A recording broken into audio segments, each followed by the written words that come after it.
learned Devon County Council is to increase its funding for domestic violence services by nearly £400,000.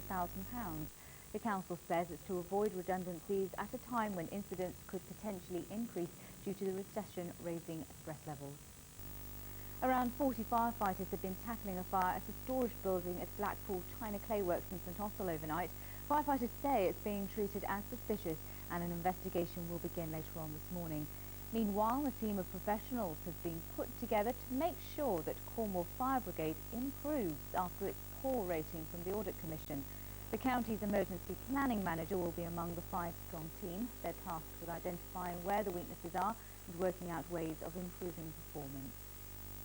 A planning application for a traveller's site in South Brent has been turned down by the parish council. A group of travellers who've been camping by the A38 at South Brent for 2 years want to make the site legal. The application will now go for consideration by the Dartmoor National Park Authority. Around 60 people turned up for a meeting in the village last night. An influential group of MPs will be in Devon today on a fact-finding mission to explore how local post offices can remain viable. Local people are being invited to give their views at a public meeting in Exeter this afternoon. Devon has seen more than 70 of its post offices closed as part of a nationwide restructuring of the network. We'll look at the travel now, and on the A375 at Honiton, the temporary lights there are stuck on red in both directions, so do be aware of that. On the A386, there is single file traffic on Plymouth Road in Tavistock, slow your journey down. And in Cornwall, on the A3074, there are four-way lights on St Ives Road at Carvis Bay. Right then, the sun is starting to come up now. Time to get out the sunglasses and banish the scarves. That's a rather nice thought, actually. Yes, it is good. Yes, thanks, Amy. Hello, good morning. It's still a little bit chilly if you're just about to leave the house. We did have a touch of frost overnight, but it's a beautiful start to the day. Plenty of sunshine all over the southwest, and it's going to remain fine and sunny for the rest of this morning. Now, there is a weather front across the UK. It's just a line of cloud, not really going to affect us today, but we will see that line of cloud moving down overnight tonight. But for this morning, a lovely start. As I said, there is some patchy mist and fog here and there, but that should soon burn off with that sunshine, and then lots of sunshine through this morning and into this afternoon. Temperature-wise, the best temperatures will be towards the north coast. Up here, 15, maybe even 17 degrees in places. Along the south coast, probably feeling a little bit chillier with a brisk easterly wind. Over on the Channel Islands, plenty of sunshine here through to today, feeling pleasantly warm at any sheltered spots. That cloud coming down overnight may well stop it feeling quite as cold as last night. Some clouds tomorrow, but also sunny spells are remaining nice and sunny for the rest of this week. Back to you. It's nice to hear you say sunny so many times, actually, rather than the rain or the cloud. Right, I shall be back just after 9 o'clock with a last look at this morning's news. Bye for now.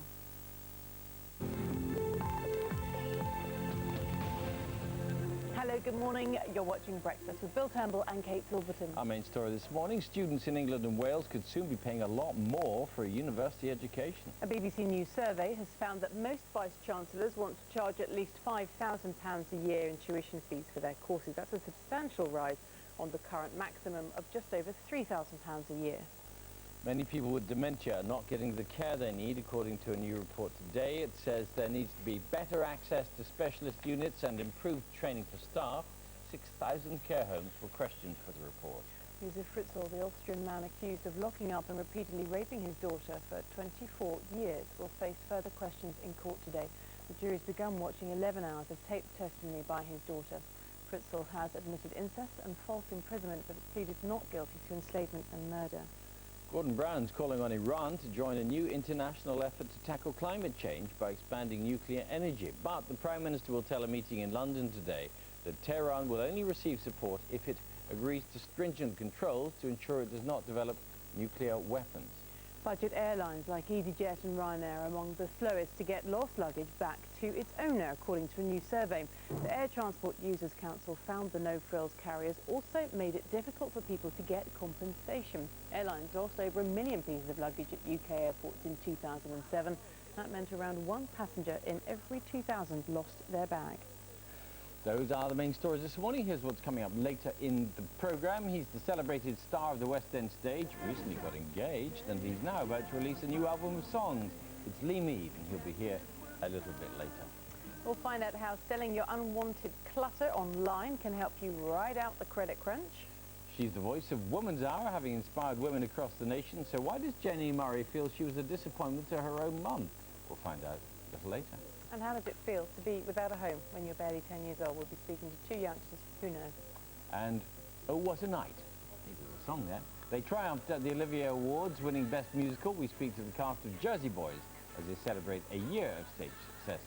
That's all still to come before the end of the programme. We'll have 4, and if not 4, we'll have 3 seasons, apparently. Yeah. We're trying to get winter. And if not, we'll have 2 swimsuits. Exactly, yes. We were speaking about that earlier. Yes, we've just had some emails in. We were talking a little earlier. You probably can explain the story about. Yeah, the Swedish swimmer was disqualified for breaking a record at the Australian Swimming Championships for wearing 2 swimsuits. Now, this was a recently introduced rule. She was only using the championships because she's not Australian, she's Swedish, as a training exercise. So we were speculating on as to why she'd wear 2 swimsuits. Because But we I have had thought it would be a disadvantage because, you know, it would increase the resistance. But 2 emails in say actually it increases buoyancy, and that's where the problem would lie, because it would help you, actually. I don't know if she did know about the rule, but she's appealing. Anyway, we're going to hear about other swimmers in a moment, but what a night for the girls. And in the cricket, the women's team at the World Cup are into the World Cup final, because they beat the West Indies, something the men couldn't do, in the end by 146 runs, and wicketkeeper Sarah Taylor top scored with 78, so well done to the women. Fantastic. They're likely to play New Zealand or perhaps Australia in Sunday's final. But back to the pool. When you've become a household name at just 19 and stunned the world of sport with 2 gold medals, it's always going to be really tough coping with all the attention and raised pressure. Well, Rebecca Adlington finished second at the British Championships, just behind one of her best friends, Joanne Jackson. But both girls actually came under their world record. They broke the world record in the 400 metres freestyle. So well done to Jackson. She automatically qualifies now for the World Championships in Rome, with Adlington having to wait to confirm her place in the team. It's never been a question of my motivation. I've always been motivated. It's just a question of how to deal with it. I'm a just turned 20-year-old girl, and to deal with the amount of pressure and expectation on me has been harder than I've ever thought. No one can train you for that, not even my mum and dad. So I've just had to deal with it as best I can, and hopefully that race showed that I have actually dealt with it quite well. Now, Andy Murray has shrugged off the effects of his recent virus to march into the 4th round of the Masters 1000 event. This is at Indian Wells in California. Now, Murray was up against the Frenchman, Paul-Henri Mathieu, and after taking the first set 6-3, he broke his opponent to go 3-1 up. In the second set, Murray went on to win that set 6-2. To close out the match, he'll play Tommy Robredo next. Football next. Why is it, it seems, when you're down at the bottom, luck always deserts you? Because bottom of the table, West Brom came so close to a first win in 7 league games against West Ham at Upton Park. Look at that. Dutch defender Shelton Maltis seeing his header come back off the bar in the second half. Agony for the Baggies. They had the better chances all round. The manager, though, thinks they can still stay up. England are now officially in the race to host the Football World Cup in 2018 or 2022. FIFA's deadline closed yesterday, with the likes of Australia, Qatar and the United States also interested. The revamped Wembley Stadium would play a big part in the tournament if England were successful. But just last week, the FA were also inspecting Bristol and Nottingham as prospective host cities. A decision on the destination of both tournaments. We'll have to wait for this because it won't be made until December of next year. Finally, for now, we like our extreme sports on breakfast. Now, if you're an ice skater, how about the Crashed Ice Contest, which is a high-speed skating sport? This really has to be seen to believe, because the latest event was in Lausanne, Switzerland. Look at this. This is the final. 3 from Finland and a lone Swede. It's really like BMX biking on ice skates, isn't it? They're going at about 45 miles per hour. Look how tight they take the corners. Now, here he is. That's Athu Pilainen, a tough cookie. Look how he got back up. Incredible after taking a tumble onto his belly. Now, the winner, who is the daddy of this sport, is Jasper Felder from Finland. Maybe I might take a bit of practice before I try that on a Saturday morning. How about you, Kate? Yeah, I love the way the end. That was a great feeling at the end, isn't it, when you go into the cushion? That's utterly terrifying. How on earth, though, do you get back up onto your feet while going at that speed, having crashed? Unbelievable. I'd rather be on a BMX What's bike. the name of that particular brand of skating? Crashed Ice. Crash Ice. That's the event, anyway, yeah. Yeah. Downhill, high-speed skating. No, definitely one for you. Makes your eyes water, doesn't it? Definitely one for Yeah, you. well, in a few years after a bit of practice, I think. All right then, Mike. Thanks very much. Okay. It's 8:36. Good morning. Now, as the credit crunch bites, more and more families are being turned out of their homes, and as you'd expect, that's having a terrible impact on the lives of children. More than 130,000 of them in the UK are now without a permanent place to live. And our next guests know exactly how that feels. Amanda and Daniel have been getting used to life in a hostel. You can see their full story this week in Sofa Surfers on BBC. We'll talk to them both in a moment. Morning, guys. First, let's take a look at the programme. Bringing friends home is not an option for Amanda. Her schoolmates do not even know she is homeless, and Amanda is struggling with the idea of telling them. Is that why it's not good? I'm going to see your grandchildren, all of you, if you don't know. After a fun breakfast, reality bites when Dad makes it clear how much money is in their budget. He used to have thousands to spend. He now only has £40 a week for the three of them to survive. Amanda, Okay. budget. What budget? We have £40. Yeah? The house, 25. how much? 25. No, we have only £40. Okay. I don't know. So, I'll pay £10. Yeah? For housing. Yeah? Yeah. So we have £16 for shopping today. It's a shock for Daniel, who's used to a more luxurious lifestyle. Is it strange not having money? No, but that's not poor. It's not poor. We still get some money through benefits. We still go shopping, buy lots of things. Are you scared of being homeless? No, I'm not scared. Great fella. And he's here now, along with Amanda, and the series producer John Walsh is with us as well. Good morning. Let me start with you two guys. I mean, particularly difficult for you because actually you were living an entirely different life in America, what, a year ago? Yeah. You lived where? In Oregon? Yeah. And a different lifestyle. What was it like there? It's a very beautiful place. It's really nice and really quiet. And your dad had a business, didn't he? Yeah. Daniel, and what happened to it? He went to China, then he had some problems, then he lost, then he had to come back to the UK with nothing. And you had nowhere to live? Yeah. So now you're in a hostel. What's that like? Well, it's really, really difficult. I don't really find there's a place that people should leave, like kids. Everyone should have a home and a family together and stay together. Are there many other children there as well? Yeah. But your family got split up, didn't it? Yeah. What happened to the other members of your family? They're back in Nigeria, and my dad's trying to get on his business so he can get my sisters and my mother over. So your mum and your sisters are in Nigeria, and the two of you are in the hostel with your dad. Yeah. And as Amanda says, children shouldn't have to be living without a permanent roof over their heads, really, and yet, as we've just heard that statistic, 130,000 currently living in the UK without a permanent home. I presume that's what sort of spurred you to make the programme in the first place. Yes, absolutely. I mean, I made a series 5 years ago for BBC Two, following homeless people from the street back to the shop floor. We recognised there was a gap, there wasn't a voice for children. So when I had the opportunity to pitch to Children's BBC, they thought it was a good idea, but at the time the credit crunch hadn't really taken effect.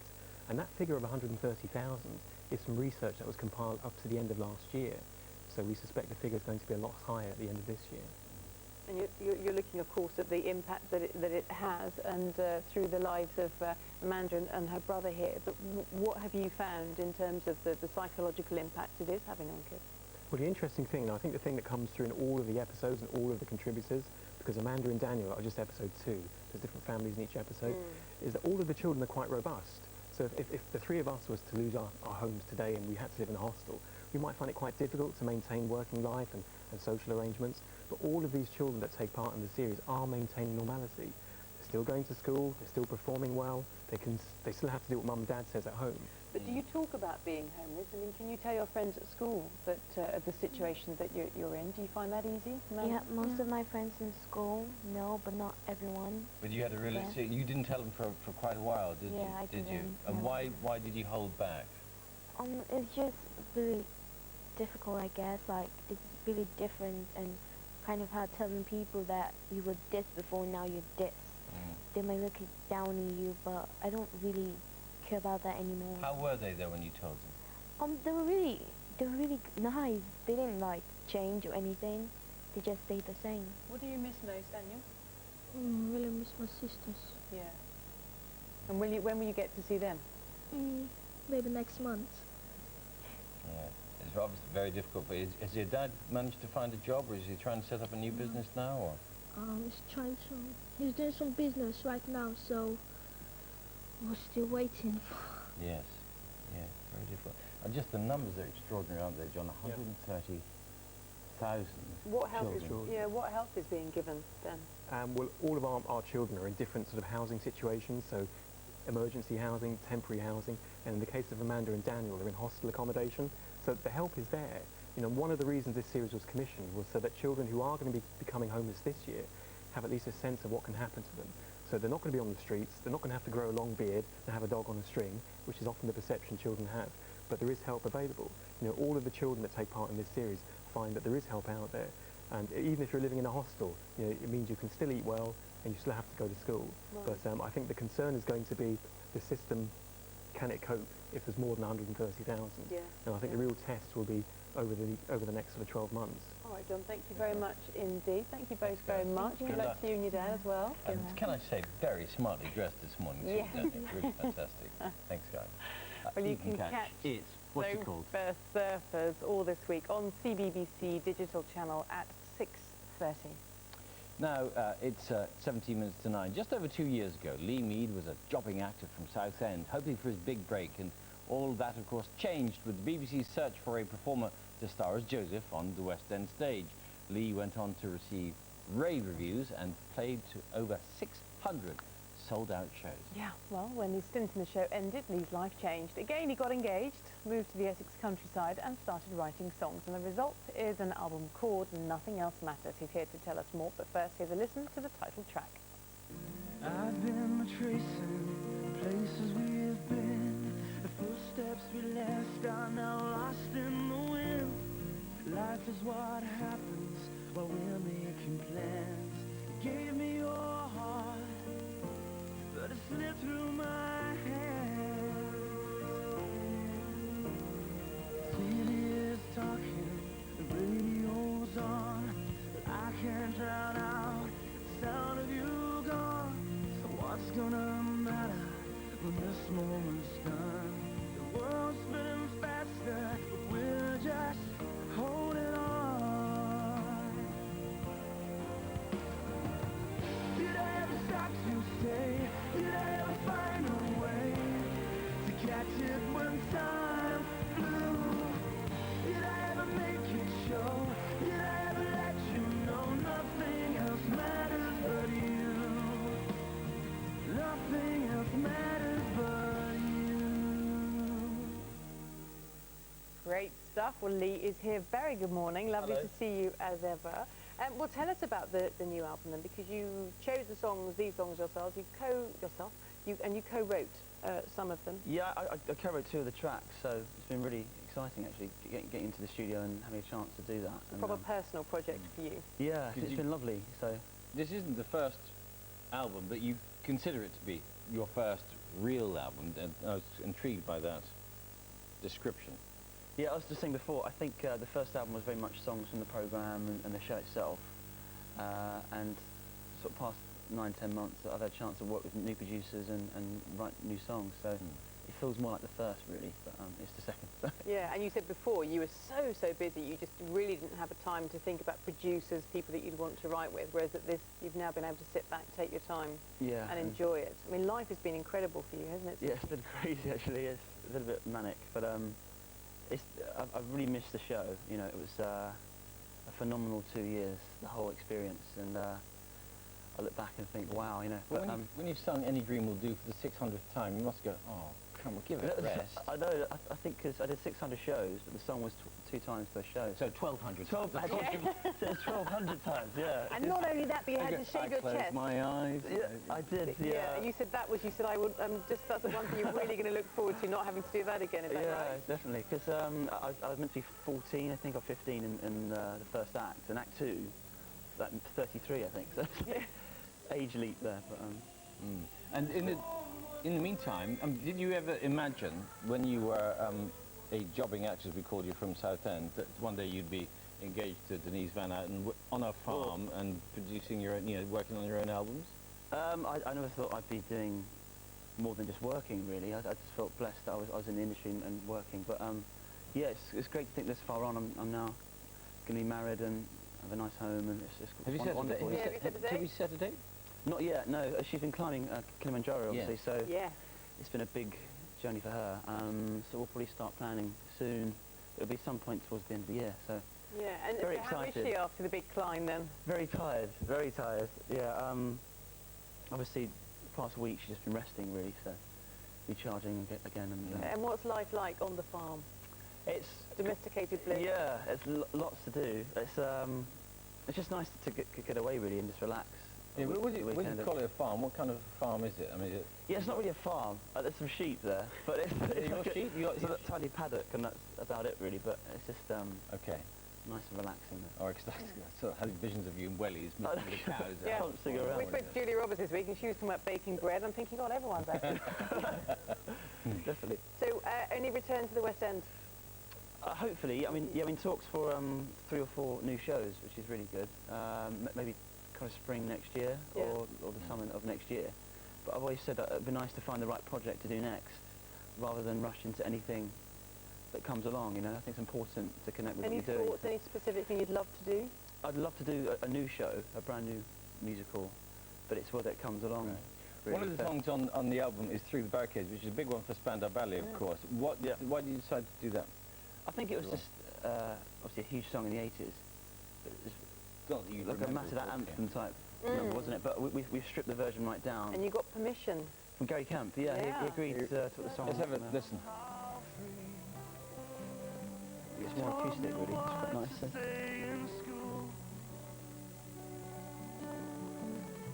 I learned it off by heart, but now that's torn in two. And now I know what they're saying in the music of the parade. We made our love on wasteland to the barricade. Now, can I make an admission here? I loved Spandau Ballet, but I actually preferred your version. Honestly? Yeah, Really? honestly. Wow. I was Thank sitting there you. last night thinking, do you know what? I prefer this. So, and also loved Breathe You Out, which you did write. I did. I co-wrote that song, yeah. Right. And now I'm just kind of linking. Obviously, there's a few romantic songs on there. And again, just got to come back to Denise and you again, because obviously very romantic time for you having been engaged. Any written for her specifically? Not really. I'd be lying though if I said that you know, I think when you're writing, you sometimes involve the people you're with, and that does cross your mind. So when you go on tour, are you just going to sing, or do you play instruments? What do you do? I play guitar as well. So I've been playing now for about 4 or 5 months. It helps with the songwriting as well. So I wouldn't say I'm top notch, but yeah, so you're going to play it on stage, though. If I'm ready in time, yeah, and good, and actually good enough. Why don't look in your face? I could look at paddock, yeah. It'd be lovely to go up and play a song or two, but I think I need to be a good standard really. So. Yeah. Good. Well, it's been lovely to see you. And it's a very nice album, actually. I really liked it. Enjoyed it. Thank you very much. Great. Yeah. Send our love to Denise as well. And good luck with the sheep. Yes. Too. Feed them up. May they multiply. Yeah. Okay. Thank you very much, Lee. Now let's turn to Carol with the weather. Good morning. Well, it's a fine start to the day across many parts of the country. We've got some sunny spells around, and sunny spells will be the order of the day for some of us today. In fact, temperatures in the sunshine in parts of the country could get up as high as yesterday, which was 17 Celsius. Now, we've also got some cloud around. You can see it quite nicely on the satellite picture. At the moment, there's quite a bit across Northern Ireland, Northern England, Wales, the Midlands, and East Anglia, and high cloud across parts of Scotland and the south, or broken cloud. So here it's been a chilly start to the day, but we're looking at some lovely sunshine. Now the cloud is actually a weather front that's going to pivot through the day, so the cloud will move from Northern Ireland and into western Scotland. But for the rest of Scotland, a lovely day with sunny spells. Sunny spells across the northeast of England, but for the northwest and across the Pennines heading south, we've got more cloud, and certainly more cloud across East Anglia and the home counties during the afternoon than we had yesterday. So not quite as warm as it was yesterday. Then moving away from that, we're back into the sunshine, 12 degrees Celsius in Plymouth by 3 o'clock this afternoon with gentle breezes. The northwest of Devon could well see 17 today. I'm looking at 15s and 16s across southern Wales and around Gloucestershire in the sunshine. For Northern Ireland, as I mentioned, it's improving through the day from the south as the cloud starts to move off across the North Channel. Now, through the course of this evening and overnight, the cloud continues to pivot round into some western areas. It's going to be quite a cold night. In fact, we could well see a widespread frost, and you could see that frost almost anywhere. The temperature's down to about 2 degrees Celsius in Hull. So tomorrow Where we've had the clearance in the sky, of course, is where we're going to have the sunshine from the word go. All that cloud in some central and western areas tending to thin and break as we go through the day. So for a time it may well be a little bit hazy before it brightens up. And tomorrow's temperature, top temperature, 16 degrees Celsius, that's 61 Fahrenheit. Thursday looks set fair as well, with high pressure still across us. But if anything, Friday, for some of us anyway, might see a drop in those temperatures, but nothing too drastic. That's it. Back to you two. Thank you, Thanks, Carol. Carol. Thank you. Now, she was once described as the most dangerous woman in England after she criticised marriage. Yet Jenny Murray has gone on to become one of Britain's best-loved radio personalities. Of course, she's presented Radio 4's Woman's Hour for more than 20 years, and in her autobiography, Jenny describes the strain her career put on her relationship with her parents in particular. And she's here to talk about it now. Morning. Good morning. How did you become the most dangerous woman in England? Just remind us. Oh, it was the Daily Mail who said, because I said that I was living with my partner with whom I had 2 children, and, you know, we hadn't got married, and I'd done it once and worn the white frock and everything, and I didn't want to do it again. And so I was the most dangerous woman in England for my feminist lifestyle. Out for you. Mind you, it wasn't just the Mail that kind of had cause for complaint. It was your mum as well who had great difficulties in you not settling down. And my mother had grave difficulties with a lot of things that I did. It all started, I suppose, in the early 60s when I wanted to wear eye makeup like Dusty Springfield's and not wash it off for the whole week. And I wanted to wear my short skirts, which she called extended belts. And I wanted my hair like Cathy McGowan. You're probably far too young to even remember Cathy McGowan. You see, lots of people, but that was the same for me too. Why did it sort of go on to the relationship that you were then? I think because it then developed. You see, I think all women have difficult relationships with their mothers. Some men do as well. But I think for my generation particularly, and this is really where I got the title from, the Memoirs of a Not-So-Dutiful Daughter. Simone de Beauvoir had written a book called Memoirs of a Dutiful Daughter, where she had looked at the difficulty she had in her relationship with her mother, because her mother was brought up very tightly laced in a very French middle-class family, where what was expected of her was absolutely in a box. You know, you got married, you had children, and you didn't move out of that. And Simone wanted to do something different. And my French teacher gave me a copy of that book when I was a teenager. And it started to make me understand why there were difficulties there, especially if you were coming through the 60s and then the 70s and the sexual revolution and the women's movement. And my mother just couldn't, she wanted me, because I was an only child, to be successful. She wanted me to be David Robert before I was born. Right. And obviously, you know, quite would have liked me to have been, didn't quite turn out that way, and I was the only child. But she also worried terribly that I had all these crazy ideas. What did she want you you to be then? Oh, I think Professionally. she listened to everything that I did. She used to phone up when I presented Newsnight after the programme, and you know, you'd finish Newsnight pretty late at night, and I'd say, oh, Mum, what did you think of the interview with Norman Tebbit, let's say? And she'd say, oh, did you interview Norman Tebbit? I'm sorry, I didn't notice what you were talking about, but you know that red top you had on? Well, you know, you've got quite colourful cheeks, and you know your fringe, it's flopping in your eyes. Like any mother. Does your mother Yes. I mean, you do talk about some very personal subjects, not least on your relationship with your mum. I mean, was it difficult to write from that respect, or quite cathartic? It was a really tough year we had. You know, she was very, very sick with Parkinson's disease. The reason I wanted to write the book was because I recognised that so many of us have these difficulties. And what was terribly important was to try and resolve them before she died. She had Parkinson's disease. In that year, she was very, very ill. And she opened doors for me to talk, and she talked about the difficulties that we'd had and things that had been unspoken. And by the time it came to her death, we had made peace with each other. And that was so important. It was a rotten year, because on the day she died, I was diagnosed with breast cancer. And then my dad died. You know, they had a fantastic relationship. He died very soon after. So the book is based around that year, but flipping back into the past. You also talk about the work that you've done. Women's Hour, you've been presenting it for 20 years now. I know.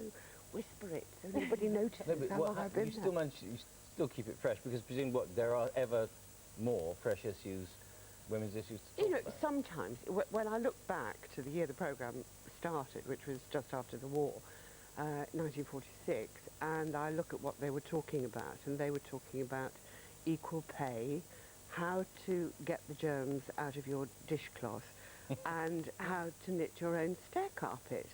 And then I think, well, actually, we're still talking about equal pay because we still haven't got it. We did actually once do an item on how to get the germs out of your dishcloth, and we had knitting. But when we had knitting, it was Kay Fassett who came in to talk about it. So at least it was a man talking about no stair carpet. Yeah, I love just, we haven't got time to go into it more, but you say you learned much of your feminism from Fishwives in Hull. I did, because it was when I was at university, I had to earn enough money to go travelling. And the only place you could go to work in Hull, where you could work for a month or so, was in the fish houses. So I packed pet packs, which was slightly off Coley, that was boxed for pets, for cats, obviously. It stank so abominably, but the women there were absolutely extraordinary because their men all went out on the trawlers, very, very dangerous job, and the women were in the factories working hard, running their homes, running their families, and only having half an hour off for lunch. And they were tough birds. Yeah. They were great. Some great stuff in the book. Thank you very much. Wish we had more time. Thank you. Thanks. It's almost, no it's not, it's 2 minutes to 9. Oh, I've lost track completely now. So engrossed in that. Now, if you're feeling the pinch and need a way to make a little bit of money, going online might just be the answer. A pair of women's shoes apparently sell every 10 seconds on the web. Yeah, but which pair? That's what I want. Not now, mine. one man has become a millionaire using the internet auction site eBay. Nicola Pearson can tell us more. Morning, Nicola. Good morning. Hello, yes. Well, in a moment we will be talking to the man who used to sell things from his home, pop them on eBay and see how they sold. Now he owns this great big warehouse and he is the first man to earn £1 million from selling stuff on eBay. But first, let's take a look at what sort of things we've been buying and selling over the past year. Like millions of others, Emma is finding it hard to make ends meet. So for the past 6 months, she's been spending her lunch hours selling things she no longer needs to supplement her income. I'm selling a summer dress that I got 2 years ago in sale from Warehouse. A skirt from Primark that I've never worn before, which I've lost the receipts of the sale. And a clutch bag from Allstate that I got in the January sale. If I want to buy that extra pair of shoes or have that extra special night out, then I actually can. So at the moment I'm probably making 250 quid a month extra. So it really is like helping things day to day, so it's good. A new report suggests that as times get harder, like Emma, more of us are looking through our wardrobes and lofts and selling online.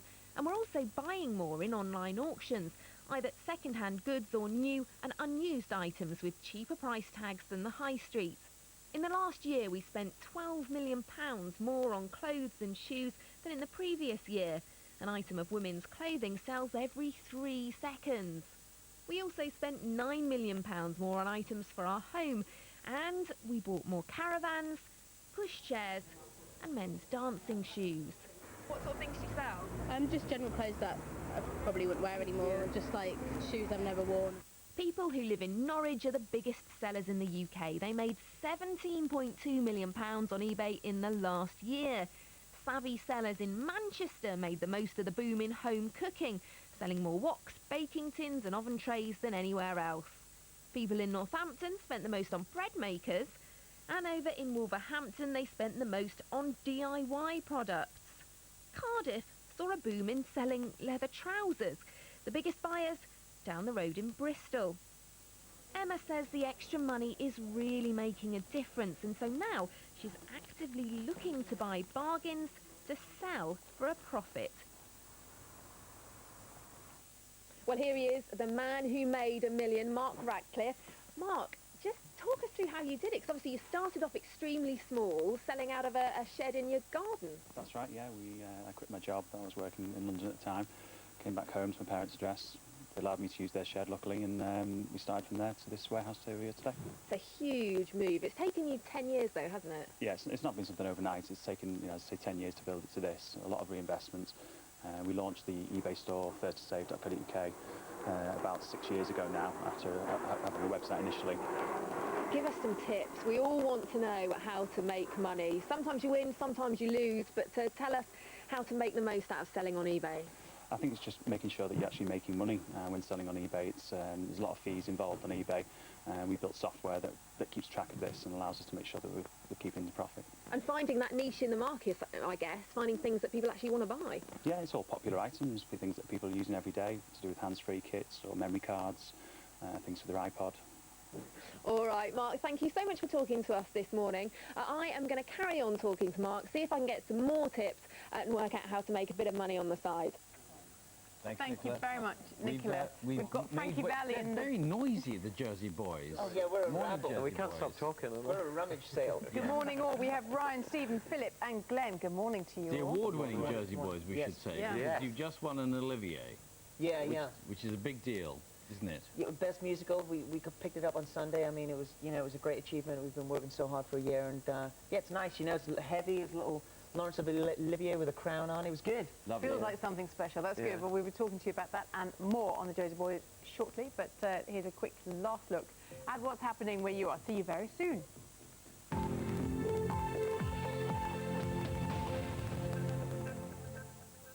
Hello, good morning from BBC Spotlight. Here's a last look at this morning's news. Spotlight has learned Devon County Council is to increase its funding for domestic violence services by nearly £400,000. The council says it's to avoid redundancies at a time when incidents could potentially increase due to the recession raising stress levels. A team of professionals has been put together to make sure Cornwall Fire Brigade improves after its poor rating from the Audit Commission. The county's emergency planning manager will be among the 5-strong team, which are tasked with identifying where the weaknesses are and trying to improve performance. A planning application for a traveller's site in South Brent has been toned down by the parish council. A group of travellers who've been camping by the A38 at South Brent for 2 years want to make the site legal. The application will now go for consideration by the Dartmoor National Park Authority.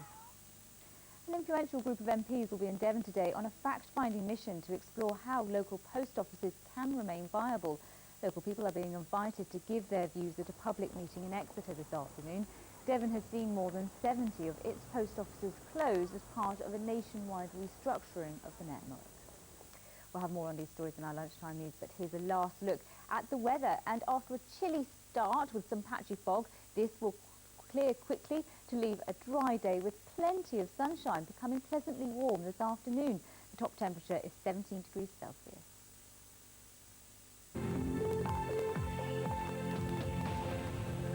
Welcome back. It's been compared to Mamma Mia for the number of hits that will have you dancing in the aisles, but that's probably where the similarities end. Jersey Boys has proved it's in a league of its own after winning the Laurence Olivier Award for Best New Musical. Yes, and as you said, not for wearing lycra. The production, which celebrates its first anniversary tomorrow, traces the life of 1960s group The Four Seasons. They wrote all their own songs, invented their own unique sounds and sold 175 million records worldwide, all before they were 30. Well, we'll be speaking to our Fab Four Men playing the talented artist in just a moment. First, here they are playing The Four Seasons.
They won't stop talking this No, lot. they're We very just will gleeful not this stop morning. talking. The Jersey Boys, they are Ryan Malloy, Stephen Ashfield, Philip Bulcock and Glenn Carter. Good morning, all. Good morning. Good morning. You're very gleeful for this time of day. Is it on the wrong side of the day for you? Gleeful, that's good. Yeah, we're like little Santa Clauses. We love it. Yeah. So you are Frankie Valli. I am the V-Man. And the others are the Three Seasons. Yeah. 3 Seasons. So how did that happen? Because actually you were originally the I'm the fourth. shortest. But it was originally the Four Lovers, weren't they? Yeah. And then you were the Four Seasons. We were the Village Voices. There were lots of things. many different names. But how did Frankie Valli get to sort of be Frankie Valli and the rest of you just stayed as Seasons? Well, I found it. Tommy DeVito made Frankie Valli, I'll have you know. They're all criminals. And I was like, you know what I mean? I was the only one with a little bit of education. Then I hooked up with Bob, who was a genius. And we just got rid of the other two and just kind of went solo, you know. Yeah, I think it took them 10 years from the original. The first two guys that probably played together were probably Tommy and Nick Massey, which is my character. And they went through various kind of different groups and configurations of different members. Then Tommy found Frankie, and then Bob joined, and it took a long time. And there were spells in prison for both Nick and Tommy during that time. They were all heavily involved with the mafia and you know, money laundering and petty prostitution, etc. And their band was kind of almost an aside for about 11 or 12 years until Bob joined, and then the real musical inspiration took over. And the show that we do shows all of the nitty-gritty of their life story, really. I mean, the way it's advertised is very much looks like a bright, spangly musical, which it is in places, but it's also a very gritty story, which is what interests us more than anything, I think. And how did you each get involved? I mean, you're fairly, if it's fair to say, sort of West End veterans, really. I mean, you've played, we were just saying, Frankie Goes to Hollywood, you've played the Frankie, Rod Stewart. I'm putting together a Frankie collection. Yeah. I'm looking for Frank Sinatra next. Really with the cherry on the pie. But so how did you each, to very briefly get into the Jersey Boys, which is such a success? Yeah, I mean, I was a musician for a while with RCA, and then I got into musical theatre by doing Taboo with Stephen. Yeah, we did Taboo together, the Boy George story, and but before that I was a classical singer, and that's how I kind of got involved in musical theatre. But I think we were all we'd heard about Jersey Boys over on Broadway, and when we knew it was coming over, we're all called in for meetings, and it all worked out. The Broadway production team have been very heavily involved in your production, Yeah. is that right? Oh yeah, it's the same production And team. have you... Frankie, have you met Frankie? Yeah. I've hung out with the Frankie, and I've hung out with Bob. You hung out with Frankie? Oh yeah. Really? I hung out with the B-Man. It was good. It was good, you know. Where did you hang? We hung out in New York for a little while. Had a little lunch. It was good. He told me some secrets. He told me how to blow dry the hair correctly. Really? How do you blow dry the hair correctly? It's got to be out. It's a secret. It's a secret. It's a very Italian way of doing it. He's still touring, is that right? Yeah, he's still going, and I think it was last year. He had a bit of a sickness, a bit of a heart problem, and went in. And then jumped out of bed and went straight back out on tour. Managed to, get divorced in the meantime, and then, I think he's, Can't stop doing it. Yeah, but one thing that sort of people do look very closely at when British actors play American characters is the accents, and your accents are very specific, aren't they? Yeah, it's New Jersey, etc. So, did you get a lot of coaching for that? And how do you nail that? Yeah, we had a great dialect coach called Stephen Gabus, who came over from America, who deals with all of the Jersey Boys companies around the world. And he's very, very specific about, even the differences between Brooklyn and New Jersey. And he was just literally, what he actually does is he speaks to you in your own accent. So he would speak to me in a Glaswegian accent, and then take it from there to New Jersey. So it's an amazing because process. actually it's a different challenge for you as opposed to for you guys, and particularly you. It's weird. Davis looks like Mrs. Doubtfire or something, He's a lovely man. Take another listen to you, Olivier Award winners. Let's listen. You're just too good to be true. Can't take my eyes off of you. You'd be like heaven to touch. I wanna hold you so much. At long last, love has arrived, and I thank God I'm alive. You're just too good to be true. Can't take my eyes off of you.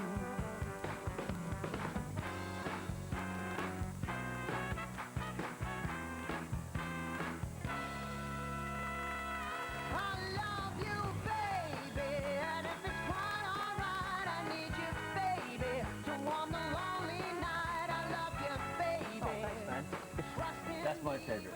Is it? Yeah. Mine too. It was my favourite as a kid. I remember growing up singing that. When there were two phases of the Four Seasons, there was the sort of late 50s, early 60s, and then there was a lull, it seemed to me, and then they came back I remember him, he came back with the stubble and the longer hair. Is that right? Yeah, Bob had a great, like a huge weave at one point with this beard looking like I'm an glad El Diablo. they didn't make me have that yesterday on the show. You look like Star. Oh, there's the original. There they go. Yeah. That's top of the pops, isn't that it? must be early 70s, Yeah. big collars. Yeah. 1971. Big collars. Oh my God. There you are. You don't go that far, do you? See, I would have loved dressing up like that. I love a good tash, you know what I mean? I used to be in a band called Peachy Cabron, and I used to have a tash, and I used to do this big Mexican thing, but yeah, I'd have loved that. We'd look great like that. How long Joe do you Long get and to Charlie stay with the show Colella. for? Yeah. We've just committed to another year because we all get on really well, and it's a great show, you know, and it's such a fantastic script and a great storyline that these sort of parts don't come along very often for actors, certainly actors that are kind of working in the music theatre. So it's great for us. So we've all committed to another year. So hopefully Everybody's the up show on their feet having a good dance at the end. Yeah, Yeah. I think as well the first year was very much kind of, you know, the work of getting the word of mouth around about the show, and I think the second year now we're going to reap the benefits of people having come in the first year and It was tough with the seeing New it's a Jersey great boys. show. Nobody really knew what it was, you know what I mean? Especially in this country, and Yeah. you know, being on Old Compton Street, everybody thought we were like 4 strippers. But I mean, you know, that's word off now. Well, we're glad to set the record straight. We do work I think we should get together and try and do Mamma Mia meets the Jersey Boys and see We what could like verse them, you know. And There is an idea.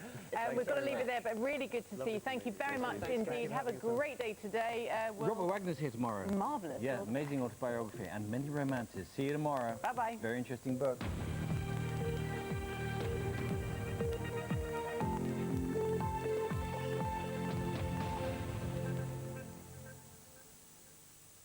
Asking for your help in finding people who have disappeared. Missing Live is next on BBC One.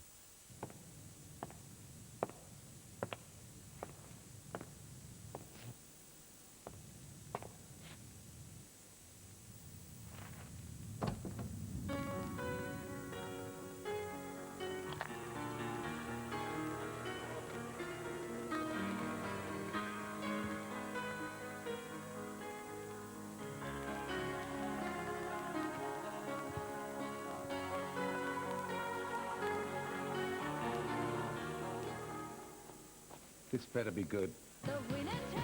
The Apprentice starts Wednesday the 25th of March on BBC One.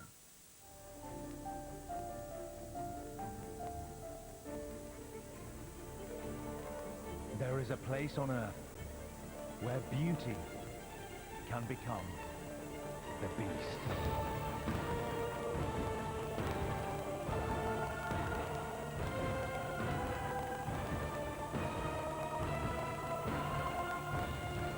Yellowstone continues Sunday at 8 on BBC Two.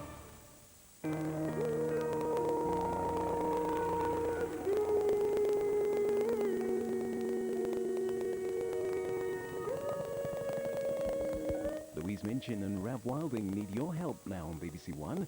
Your call can make a difference to Missing Live.